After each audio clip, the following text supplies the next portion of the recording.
Hello, everybody, and welcome back to the space where we say, I can sleep. It is now June of 2023. We are reaching the midpoint of yet another year. And it is summer, so I hope everyone's staying cool. At least where I am, it is still very cool, surprisingly, for summer. But watch the heat hit us in July and August. Yay, very exciting. But as usual, I hope you all are taking good care of yourselves, and also per usual, if you guys are enjoying these readings and would like for me to continue doing these readings, you can show your support by leaving me likes, leaving me comments, sharing my stuff, and following me on my platforms like Spotify at iKenSleep, YouTube at iKenWin, TikTok at iKenWin, and Instagram at officially.iKenWin.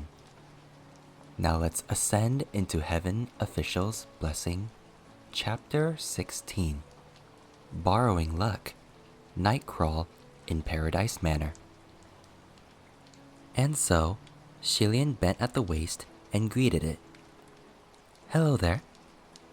Hearing the greeting, that eye squinted harder, turning itself into a full crescent, like it was smiling. The large eye spun left and right, extremely lively, as if it wasn't just a pattern carved onto the scimitar hilt, but the real, living eye of a human. Hua Chang's lips curled upwards. Gaga, it likes you. Shilian raised his head. Really? Hua Chang raised his brow. Really? It's too lazy to spare a single glance at those it doesn't like. In fact, there are very few that Aming actually likes. Hearing this, Shilian smiled at Aming. Thank you then. He turned to Hua Chang. I rather like it too. At his words, the eye blinked madly, and the scimitar started shaking all of a sudden from where it hung at Hua Chang's waist. He reprimanded it. No. No what? Shilian asked. No, Hua Chang reiterated. Aming shook again, looking desperate to jump out of its scabbard. Shilian asked curiously. Are you telling it no? Yes, Hua Chang deadpanned. It wants you to pet it, but I'm telling it no. Shilian grinned. Well, why not?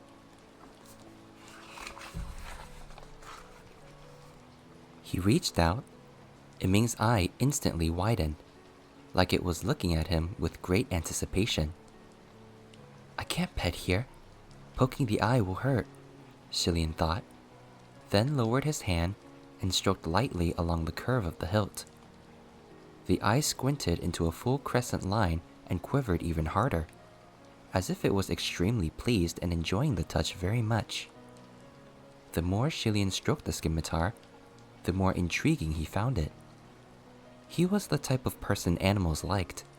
When he'd pet furry dogs and cats, they'd squint their eyes like this when they got comfortable and would often throw themselves into his embrace, whining and mewling.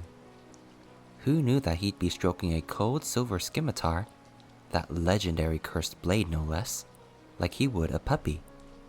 In what way was this a bloody cursed blade of misfortune? Shilian hadn't believed it before, but after seeing this with his own eyes, he threw away all that awful hearsay entirely, tossing it into the trash pile labeled not believable. An evil, bloody ritual wouldn't forge a spirit this clever and cute. The two spent a considerable amount of time discussing and critiquing various famous swords and legendary blades in detail, and Shilian exited the armory in high spirits after, even grabbing hold of Hua Chang's hands on the return to Paradise Hall. The boy had also been brought in after being washed up and dressed in clean bandages. Although his face was still wholly covered, he looked new and refreshed. He was a person of slender frame and delicate build, and should have been a seedling with infinite possibilities. But the version of him here right now was one of hunched shoulders and slumped figure, a cowering form who couldn't meet anyone's eyes. A pitiful soul.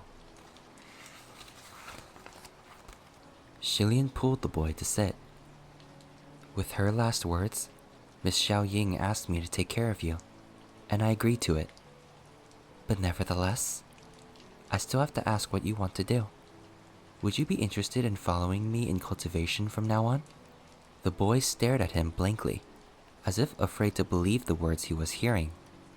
That someone was actually willing to take him in and teach him. He looked hesitant and hopeful. Shilian continued. I can't say the conditions at my place are good, but I can still promise you won't need to hide any longer. You won't need to steal food, and you won't be beaten. As he spoke, Shilian didn't notice that next to him, Hua Chang's eyes was narrowed. He was watching the boy with a cold, judging look. Shilian continued warmly. If you can't remember your own name, then why don't we come up with a new one? The boy pondered for a moment and said, Ying. Shilian supposed that the name was to communicate Miss Xiao Ying, since both names used the character for firefly. He nodded. Good. That's a good name. You're from the kingdom of Yong'an, and Yong'an's national surname is Lang. So why don't you use that as your new name and call yourself Lang Ying? The boy finally nodded, hesitantly. Shilian understood it as the boy accepting the offer to follow him. The banquet began. It was a small feast that Hua Chang had prepared for Shilian, but by its setup and size, it could very well host over a dozen. Numerous women carried jaded plates in their hands, and upon the plates were various delicacies, fine wines, fresh fruits, and small refreshments. Their offerings were endless, and their steps were dainty and light as they walked along the sides of the main hall in a line, each presenting their jaded plate as they approached the black jaded divan. Lang Ying watched, but didn't dare to reach out, and it wasn't until Shilian pushed some of the plates toward him that he slowly grabbed a few items to eat. Watching him, another scene flashed into Shilian's mind. It was of another boy whose face was wrapped in bandages, dirty and unkempt. He was kneeling on the floor hugging a plate of offerings, his head bowed low as he stuffed his face. Just then, a sashaying lady in purple silk approached, offering a carafe of wine. Hua Chang reached out and poured for Shilian. Gaga, have a cup? Shilian's mind was occupied and he wasn't paying attention, so he carelessly accepted the cup, delivering it directly to his lips. He didn't realize it was wine until the drink entered his mouth, then his eyes refocused once more. His gaze just happened to land on what, or rather who, was behind Hua Chang. The lady who offered the wine looked back and winked at him. Shilian sputtered on the spot. Good thing he'd already swallowed that sip of wine and nothing came splattering out of his mouth. He only choked, coughing non-stop.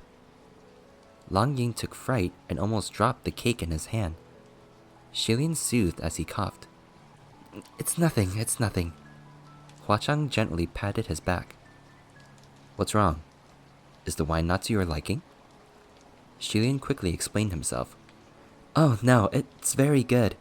I just suddenly remembered that my cultivation method forbids alcohol. Oh? Hua Chang said. Then this is my fault for being inconsiderate and making Gaga break his vow. It's not your fault, Shilian said. I just forgotten. Shilian rubbed his forehead, turned around, and stealthily glimpsed toward the center of the main hall. The lady who'd offered wine had her back to him as she sashayed off toward the doors, her figure sensual and seductive, charming and graceful. Hua Chang only paid attention to what was at hand or focused entirely on Shilian, so he spared no attention for those beautiful women. Therefore, he naturally paid no mind to their faces. However, the face Shilian had seen just now was clear and recognizable. That sweet, seductive lady who had offered him wine was none other than the windmaster, Qing Xuan. In order to sneak into Paradise Manor, the Lord Windmaster hadn't hesitated to transform into a woman. That wink gave Shilian quite the shock, and he thought, "You'd better give me more wine to swallow this down." Unaware, Huachang said conversationally, "I always thought cultivation was meant simply for living a carefree, pleasurable life. If you must forbid this or that, then what's the point? What do you think?" Shilian steadied himself swiftly and casually said back, "That depends on the path you choose. Some sects don't mind earthly pleasures, but my chosen path of cultivation has always forbidden drinking and licentious acts. Alcohol can be overlooked once in a while, but abstinence from the latter is absolute." When he said the word abstinence, Huachang cocked his right brow, displaying an unreadable expression that could be either displeasure or annoyance. Shilian continued, "Actually, it also forbids hatred. A gambling hall involves extreme joy and anguish and can easily produce hatred, so it is a place best avoided. But if one can maintain control of one's mind, unmoved by wins and losses, then there is no need to wholly avoid gambling." Hearing this, Huachang laughed out loud. No wonder Gaga was still interested in playing at the gambler's den.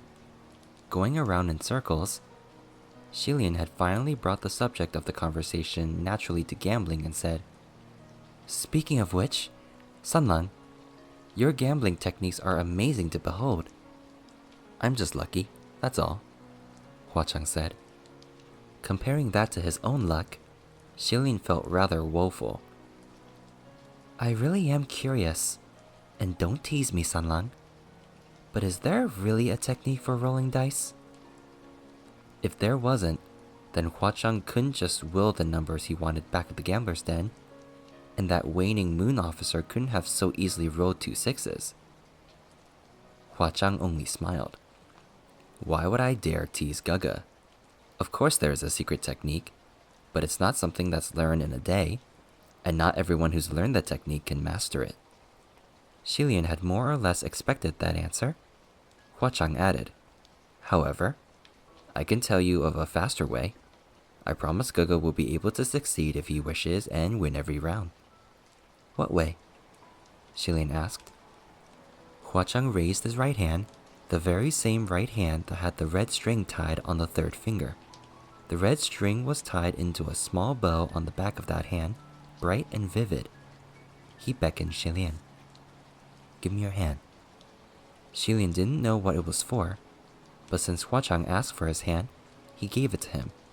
Huachang's hand had no warmth of life, but it was not freezing. He squeezed Shilian's hand and held it for a bit, then smiled before turning it over and tossing 2 dice into his palm. "Try it now." Shilian chanted mentally for 6s and rolled the dice. As they clattered to a stop, the dice indeed revealed 2 red 6s. "What trick is this?" Shilian was amazed. "No trick," Huachang replied. "I've simply lent Gaga a bit of luck." "So luck can be borrowed like spiritual power?" Shilian said in wonder. Huachang laughed. "Of course. Next time, if Gaga is going to make bets with anyone, come see me first. I'll lend you as much luck as you want. I promise your opponent will suffer a loss so great, he won't make a comeback for 100 years. The two played for a few dozen more rounds, and Shilian confirmed for himself that it was indeed so, before he stopped to say he was tired. Huachang ordered for Lang Ying to be settled before personally escorting Shilian to the guest chamber. Watching as that red silhouette slowly disappeared down the hall, Shilian closed the door, sat by the table, and used a hand to cover his forehead, bending as he supported his mind's weight. The more thoughtful Huachang was, the more guilty Shilian felt. There is really nothing to criticize about the way Sunlang treats me. Hopefully this case has nothing to do with him. And once the truth comes out, I'll explain everything and apologize, Shilian thought.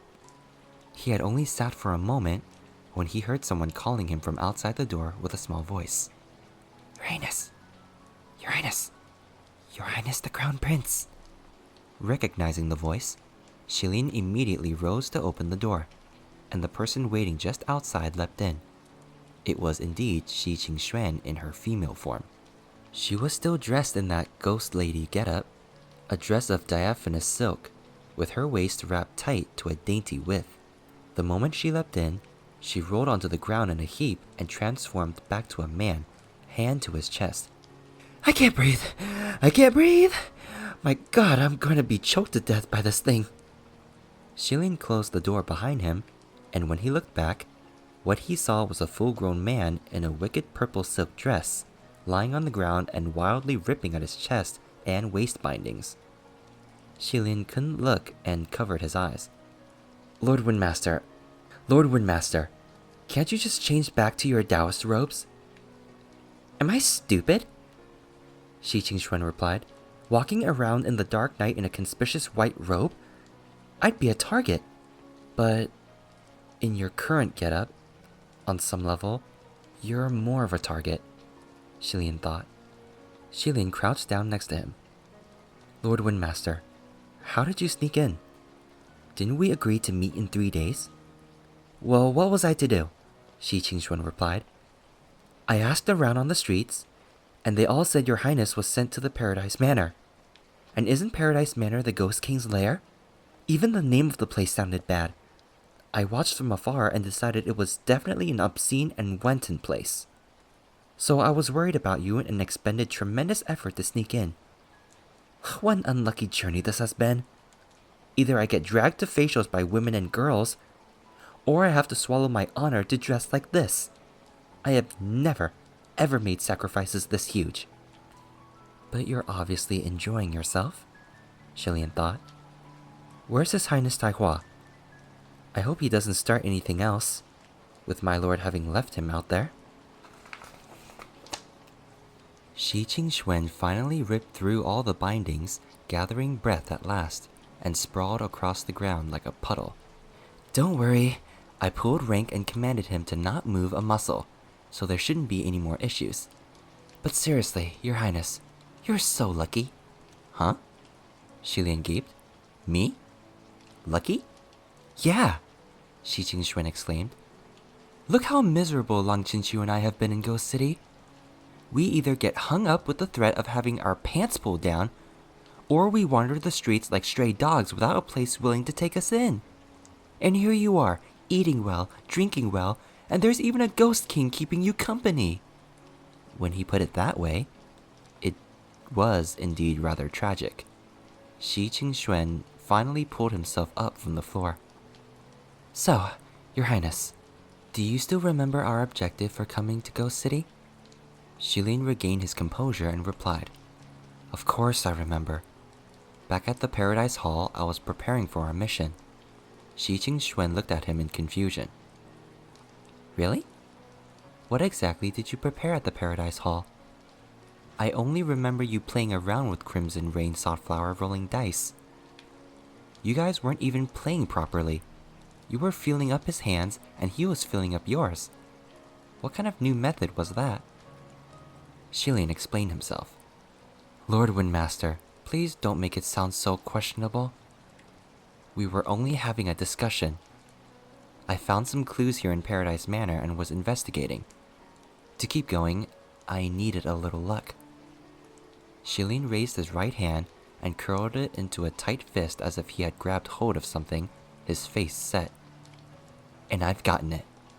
The two silently slunk out the door. After 2 incense time, they successfully found that room once more. Shilin approached the statue of the woman and took out the 2 dice given to him before. He paused and took a deep breath before rolling the dice. There was a soft rattle, and sure enough, the roll was 2 red 6s.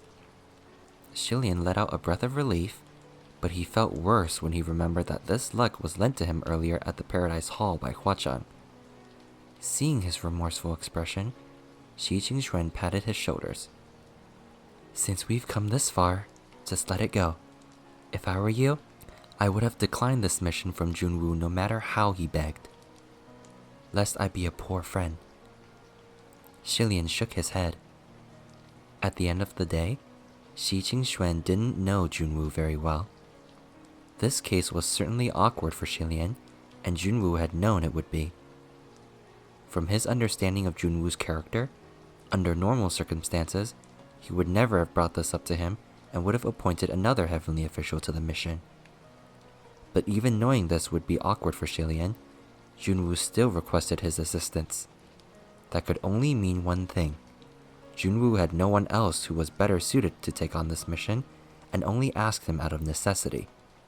If that was the case, Xilian had no choice. Besides, the missing heavenly official set off the distress signal 7 days ago, and Huachang had left 7 days ago. That was a coincidence he couldn't ignore. Xilian heaved a sigh before taking back the dice and pushing open the door. Behind it was no longer the small, simple chamber he'd seen before, but a dark tunnel with a long stairway, stretching into the abyss below, with brisk winds whistling at them from the blackness. Xilian traded looks with Xi Qingxuan and nodded. One behind the other, the two entered the tunnel and the darkness beyond. Xi Qingxuan took the lead.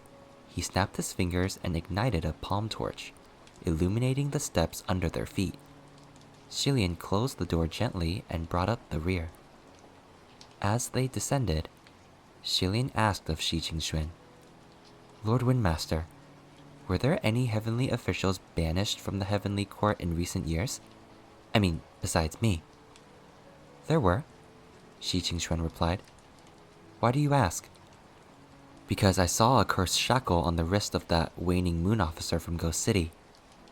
That could only come from the heavens, no?" Xi Qingxuan was astonished. "What? Cursed shackle? Then Crimson Rain-sought Flower is using a former heavenly official as his subordinate? What arrogance!" "It can't be arrogance," Xilian responded. "If one no longer belongs to the heavens, then it's their choice where they go. Originally, there was no need to question his motives, but that ghost officer's been acting suspicious. It's worrisome, so I wanted to see what Lord Windmaster's thoughts are on his identity." Xi Qingxuan pondered briefly and said, "There was indeed a martial god of the West who was banished a few years back, and it caused quite the stir at the time." "Martial god of the West? Wasn't that Quan Yi Shen?" Xi Qingxuan continued, "But I don't think that highness would descend to the ghost realm to be a ghost officer. He came from an orthodox background, and his character wasn't frivolous." "If that was the case, then why was he banished?" Xilian was about to continue his inquiry when the two came to a flat ground after 60 or so stone steps. Before them, there was a path about 5 or 6 people wide, leading in only one direction, shrouded in darkness. Behind them was the staircase that led to the surface. On either side were thick, solid walls. There wasn't any need to debate where to go. Just go forward.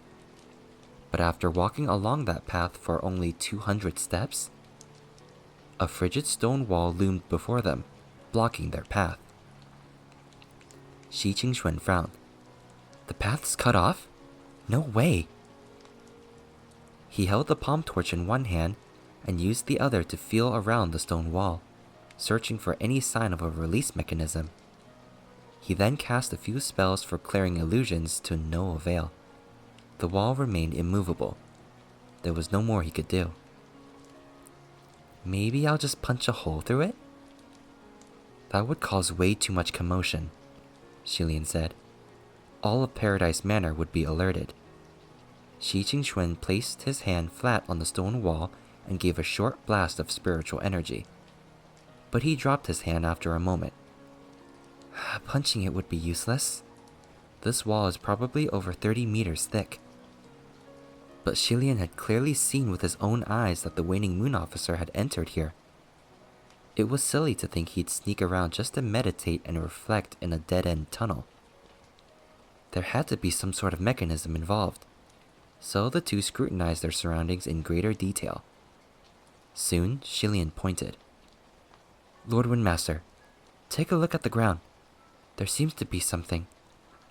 Shi Qingxuan dropped his palm immediately, and the two squatted around the spot Shilian had pointed out. The ground of this tunnel was paved with numerous square bricks, each one about the size of a small door. The brick that they were standing on, right in front of the stone wall, had a drawing upon it. It wasn't a large picture, but it depicted a little person throwing dice. Shi Qingxuan looked up. So does this mean it's the same method as before? That we have to roll the right number to open the stone wall? Shilian nodded. That appears to be the case, but I didn't come in here with that waning moon officer, so I don't know what the correct roll is. We've come this far, Shi Qingxuan said. It's not realistic to turn back just to find that out. Let's roll a random number and see. Shilian agreed. Lord Windmaster, why don't you give it a go? I don't know how long my borrowed luck will last. Shi Qingxuan didn't refuse. He picked up the dice and tossed them to the floor. How about that? He rolled a 2 and a 5. They waited briefly, but the stone wall didn't move. Shilian picked up the dice. That didn't work as expected. Shi Qingxuan suddenly cried. Your Highness, look under our feet. The image has changed. Hearing this, Shilian immediately looked down. Sure enough, the image on the square brick beneath their feet had been a little person rolling dice. But as they watched, the colors slowly faded and filled in once more, transforming into a different scene. It looked like a long, fat, thick, black creepy crawler. What in the world is that? Shi Qingxuan wondered. An earthworm? A leech? Shilian guessed. That's what it looks like. There are plenty of them in the paddy fields, so I've seen a lot. Shi Qingxuan wondered some more. What on earth were you doing that you saw a lot of these things? Before his words were finished, he vanished. It wasn't just him. Shilian himself disappeared as well. Just as the words, "were you doing," were uttered, they both felt the ground give way beneath their feet. The next moment, they were free falling into another tunnel. Turned out, that stone wall wasn't a door after all. It was literally a stone wall. The square brick beneath their feet was the real door. After tossing the dice, the door opened abruptly and closed instantly. Shilian and Shi Qingxuan fell for only a moment before crashing heavily to the ground. Thankfully, the ground was soft, otherwise the two would have cratered in deep. They didn't suffer any pain from such a tumble and were just pulling themselves up when their heads knocked onto each other, and they both gave a cry at the collision. Shilian, with one hand covering his head, felt around above with his other hand, but only made contact with the same soft, wet, muddy earth as the ground they were on. There were no stone tiles. That stone door was long gone. When they fell, the palm torch Shi Qingxuan ignited had been extinguished. Now that he had relit it and brightened their surroundings, the two discovered that they were in a mud tunnel. The tunnel was round with muddy walls and didn't appear to be man-made. Shi Qingxuan rubbed his forehead. What is this place? Did we get thrown here because we rolled the wrong number? Shilian pondered briefly and replied, It's very possible. That stone door is already gone, meaning we have no way to turn back. Let's think of a way to escape first. The two talked it over and decided to keep following the tunnel path. The tunnel had numerous twists and turns, and if a full-grown adult wanted to stand up straight in it, they'd have a bit of a hard time. They could only walk by bending at the waist or crawl, making their movements both slow and tiresome. The air in this tunnel was warm and moist, the mud clingy and annoying. Each of their steps sank and dragged, watery and gross. Sometimes they would even step in the rotten remains of plants or animals. Shilian's face never changed, but Shi Qingxuan had goosebumps popping up all over. But the longer they traveled, the more Shilian felt something was off. "Lord Windmaster, we'd better move faster. This place." Just then, a loud, bizarre rumbling sound reverberated around them. The noise crashed in, the entire tunnel shook, and small blots of mud pitter-pattered down from the tremors. The two exchanged a look, and without a word, they sped off in the opposite direction of the noise. Yet that enormous sound and the massive tremors were thundering their way, going faster than them, pushing closer by the second. The two of them moved arduously, one step shallow and the next deep, scrambling through the twisting tunnel without an end in sight, not even a ray of light. And not just that, but the direction they were running toward also reverberated with those same thunderous tremors. They were blocked both front and behind, and the two had to stop. Along with the rumbling, the sound of a massive, heavy body hurtling through the mud whammed past. Two humongous earthworms wiggled in and appeared before Shilian and Shi Qingxuan. The two worms were swollen and large, their bodies a bruised purple, their skins slightly translucent. The bodies of these worms were segmented with no heads or tails. The two heads were nothing more than meat stumps. What else could they be if not incredibly large worms? That stone door had opened and dropped them into these earthworm monsters' nest. Shilian raised an arm to guard himself, Roye at the ready, while Shi Qingxuan drew out his Windmaster fan from out of nowhere. Unfortunately, in this narrow tunnel, it was impossible to start any gusts, and any crazed winds would only recoil back at them, making that spiritual device difficult to use. In that moment, Shilian remembered that worms were afraid of light and heat, and he shouted a command. "Lord Windmaster, please lend me some spiritual power and intensify the palm torch." Shi Qingxuan followed his directions and clapped Shilian's hand with his own left hand while the flames in his right palm burst dozens of centimeters higher. Shilian also swiftly started a bright palm torch. Sure enough, the two giant worms felt the heat and shrunk back, pulling a few meters away. Using the flames, the pair continued slowly on their path, forcing the giant earthworms to keep their distance and praying for an exit. But the tunnel was narrow, and with such large flames burning, soon enough it wasn't only the worms feeling the heat. Shilian and Shi Qingxuan themselves were sweating profusely, as if they were baking in an oven, miserable and wretched. And the more horrifying thing was that Shi Qingxuan couldn't keep burning through his power to keep the flames alive, and the fires grew smaller and smaller. They also noticed that although the giant earthworms were still evading them, they weren't as fearful. After a few more steps, Shilian could feel his breathing grow difficult. He said, "Lord Windmaster, the palm torch won't last. The mud here may be moist and loose, but we're still deep underground.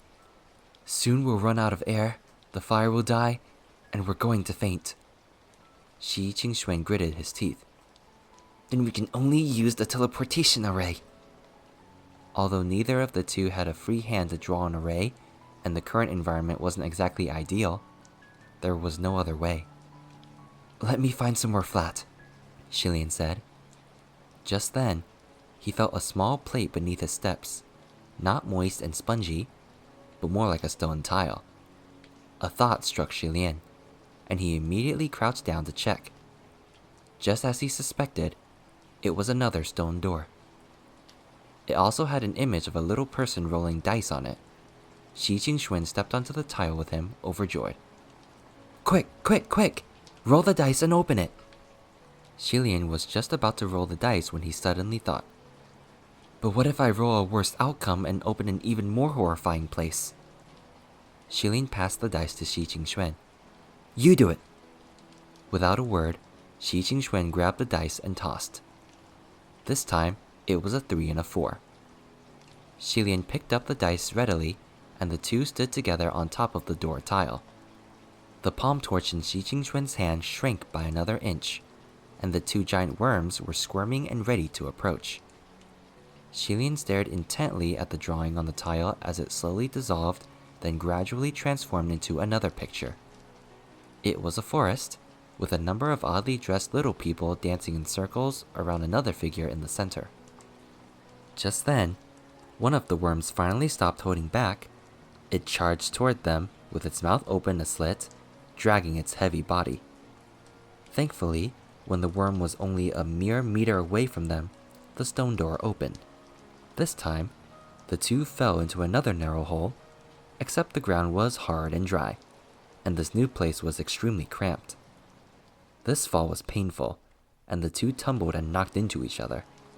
Xilian was used to enduring pain, so he didn't make a sound. But Shi Qingxuan cried out. That left Xilian's ears in pain instead from the screaming. Worried something might have happened to him, he called out, "Lord Windmaster, are you okay?"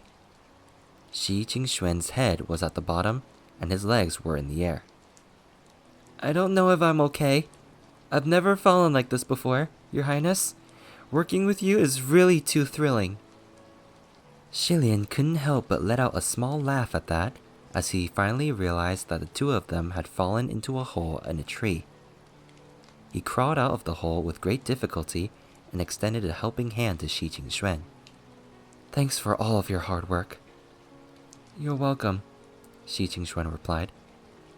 He pulled on Xilian's hand and climbed out of the hole, dirty and disheveled, his silk dress in tatters. When he got out, he put a hand over his brow to block out the stinging brightness of the sun. "Where's this?" "As you can see, it's a forest in the deep mountains," Xilian replied. He looked around and said, "I think the stone doors are a spiritual device with the same function as the teleportation array. Different rolls on the dice would take us to different places. I wonder if we've rolled any of the right numbers." Shi Qingxuan crossed his now bare arms and contemplated seriously. Using the teleportation array just once requires an immense amount of spiritual power. That Crimson Rain Softflower created something like these stone doors just to prevent people from snooping around. It speaks volumes about his immense spiritual powers and how deeply calculating he is. Although he appeared solemn, his unkempt appearance with bare arms and bare feet made it really difficult for him to come across as serious. Instead, he looked, well, hilarious. Xilian held back his laughter with immense difficulty as he thought of the way Huachang always lightly curled his lips and shook his head. Rather than calculating, it's more that he's mischievous, Xilian thought. The two had only just emerged from the hole in the tree, and not a few steps after did a bunch of naked people suddenly jump out from the nearby bushes and surround them. They started jumping, howling as they did so. The two were deeply shaken, and Shi Qingxuan cried, "What's this now?" Shi Qingxuan raised his hand. Don't panic, don't panic. Let's take a look first." He studied them and realized they weren't actually naked. They were wearing animal skins and leaves and looked like they were ready to drink blood. They were holding long spears made of branches with sharp stones fastened at the end as spearheads. And when they smiled at the pair, their teeth were jagged and sharp like saws. The pair bolted without a word. Shi Qingxuan shouted as he ran. "My brother used to tell me about this, that deep in the southern mountains, there were many fierce spirits that feast on human flesh. He told me never to come to such a place on my own. Is that what we ran into?" Shi Qingxuan was practiced in the art of escape, so his demeanor and manner were far more relaxed than Shi Qingxuan's. He replied calmly, That's very possible. Either way, we need to find the exit. Let's see if there are any more stone doors nearby." The fearsome spirits ran after them, screaming and howling tirelessly. At first, Xilian and Shi Qingxuan could only run for it, not fight back. Heavenly laws dictated that, should gods descend to the mortal realm, they should never presumptuously use their powers to oppress mortals. This law was to prevent heavenly officials from bullying mortals and creating disasters born of the abuse of their power. but these spirits kept hurling sharp rocks and branches at them, and without warning, one such branch scraped Shi Qingxuan's cheek. Now this was absolutely unacceptable. Shi Qingxuan felt his face and found the faintest bloody scratch. He saw red. With a roar, he came to a sudden stop. He spun around and shouted, "You ignorant, violent hillbillies! Not only did you not bow before me, the Lord Windmaster, you dared ruin my face! Unbelievable!" He pulled out his Windmaster fan, flashing it open with a powerful whoosh, and swung with force. Their attackers were instantly blown off the ground and sent flying meters away, crashing into nearby trees and howling as they hung off the branches. The two could finally stop running, and they took in deep breaths, trying to calm their heartbeats. As they panted, the thought came to Shilian again. It's such a hassle being a heavenly official. Gods, humans, ghosts. No one has it any easier. Shi Qingxuan heaved out his grievances as he turned to Shilian. Your Highness, you saw it, right? They were asking for it. I wasn't using my powers to bully them. That's right, I saw it, Shilian said. Shi Qingxuan felt his face again and mumbled under his breath. Even my brother wouldn't dare. He turned around again. Let's go find that stone door. Shilian nodded silently and watched Shi Qingxuan fix his clothes and hair until he looked properly dashing once more. Unfortunately, he was still dressed in a bedraggled purple silk dress, so it was a dash of peculiar flavor. It was a truly unforgettable sight. Shilian couldn't help but marvel. Thinking back on when they first met at Banyue Pass, the Lord Windmaster had seemed like such a bright and scintillating figure, and Shilian had thought him a powerful being with immeasurable depth, if not a peerless demonic cultivator, then a supreme master. Now that they were better acquainted, he realized all of that was but an illusion. The two walked relentlessly in circles through the forest and finally found a set of stone doors beside a different tree hole. This time, Shi Qingxuan refused to roll the dice and shook his head. I don't know what's going on, but even though my luck isn't always the best, it's not always the worst either. Fortune doesn't seem to be with me today. I rolled twice, and the first time was that earthworm tunnel, the second time a bloodthirsty spirit playground. Who knows what's next? Shilian cleared his throat softly and guiltily replied, Maybe it's because I'm with you. I must have brought your luck down with me. What are you saying? Shi Qingxuan exclaimed. It's impossible for anyone to bring down my luck. Me, the Lord Windmaster. But why don't you give it a go? Maybe there's still some of that luck you borrowed from your Sunlung left. For some reason, Shilian felt a little embarrassed when he heard, your Sunlung. He wanted to explain, but at the same time, what was there to explain? If he tried, it would only be weirder. So he didn't say anything in the end. He felt the dice in his hands and rolled them lightly. 2 6s. Shilian held his breath as he watched the images on the stone door transform and mentally prepared himself to face whatever came next. But this time, the picture didn't change, and the stone door creaked open. Behind the door was another long stairway that descended into darkness, and brisk air whirled up from the depths. The two exchanged a look, both thinking, after all that, did we circle back to the beginning? Even if they were back at the beginning, that was still better than these strange perils. They'd had enough. Thus, the pair resolutely stepped in, but the moment they entered, the door closed behind them, and when they reached out to push, they only felt the smooth surface of a stone wall. Looks like our only path is down, Shilian said. All right, Shi Qingxuan sighed. Let me take a breather, and we'll continue to play that despicable Crimson Rain Saltflowers game. The two once again descended through the long, rectangular stony path. After 200 steps or so, Shilian realized something. Good news, Lord Windmaster. This isn't the same path we took the first time, even though they appear similar. Xi Jingxuan noticed it too. You're right. The first time, we reached the stone wall after some 200 steps, but not this time. Xi Jingxuan said softly. Looks like we're on the right path this time. As soon as he spoke, they came to a stop.